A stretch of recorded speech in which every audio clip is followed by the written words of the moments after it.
students, today we are going to start with the new chapter, that is the flower. In this chapter we will discuss about the structure of flower today. The flower is the most attractive and colorful part. You can see I have taken a rose flower here. It is a colorful, beautiful part of the flowering plants. It developed from the floral bud and is modified shoot which carries out sexual reproduction.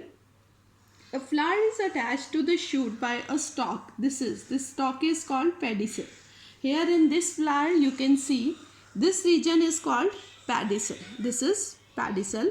In sessile flowers there is no pedicel. Now we will discuss the different parts of a flower. So first of all, there are four whorls. First is calyx, second is corolla, third is androecium, and fourth is gynoecium. Calyx is the outermost whorl. It is formed of tiny green leaf-like structures called sepals. Here you can see these are the sepals. These are the sepals in the case of rose flower. You can see it is the outermost whorl and it protects the flower. Fine. Now we will discuss about the corolla. Corolla is the second whorl. You can see these petals.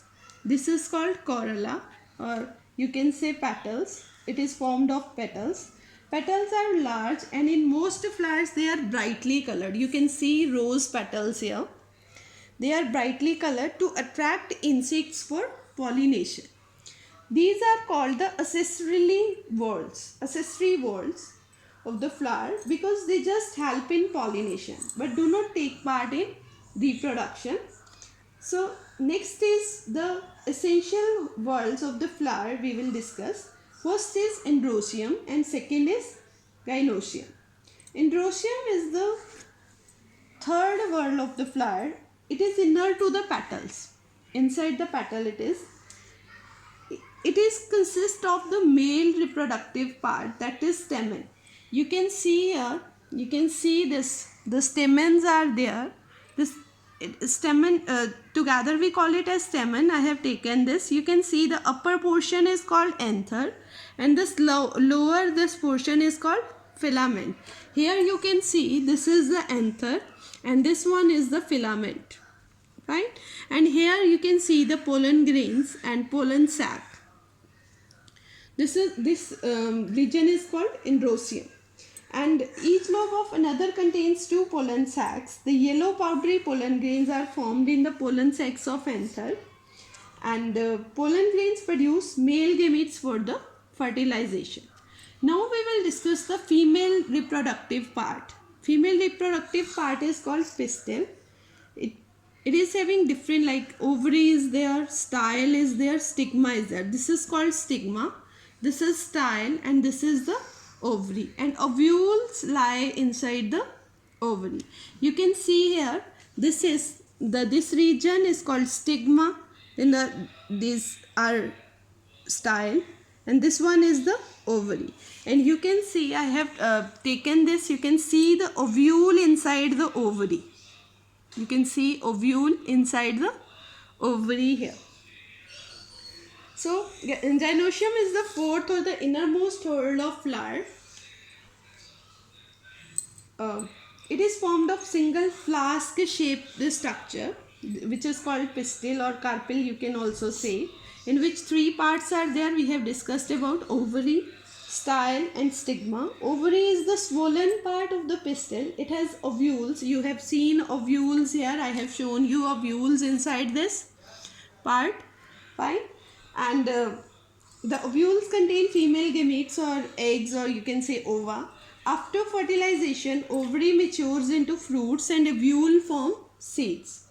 Style is the long thread-like this middle part of the pistil, through which pollen tube grows towards ovary, attached to the ovary. Then stigma is the swollen knob-like tip. This is called stigma. It is sticky to trap pollen grains brought by pollination. In this we will discuss about the types of flowers. Here are two types of flowers are there: bisexual flowers and unisexual flowers.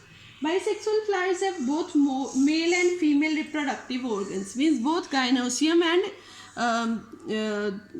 androecium are there, and such flowers are called hermaphrodite flowers, like China rose, mustard, etc. Then unisexual flowers have either male reproductive part like stamen is there, or pistil is there. Either female reproductive part is there or male reproductive part is there. For example, cucumber, pumpkin, etc. On the basis of floral whorls, there may be complete or incomplete flowers. Complete flowers have all the four whorls. All the four whorls which we have discussed about this layer, the calyx, then the corolla, then androecium, then gynoecium. When all the four whorls are there, that flowers are called complete flowers like China rose, mustard. And where only one or more whorls are missing, that flowers are called incomplete flowers, like pumpkin flower, papaya flower. They are incomplete flowers. Now we will discuss about the functions of a flower. First is, flowers are helpful for the reproduction because flowers are reproductive organs of plants. They produce male and female gametes. And we will discuss how the fertilization takes place in the flowers in our next topics. Then ornamental value is there. Flowers are used for decoration, for various places. You have seen in marriages also. And sources of food, the ovary of the flower, when get mature, it develop into fruits, and its ovules form seeds, and then seeds grow into new plants. And then the religious significance is there. We use the flowers for worship in the temples and all. So this is all for the day today. So thank you, class.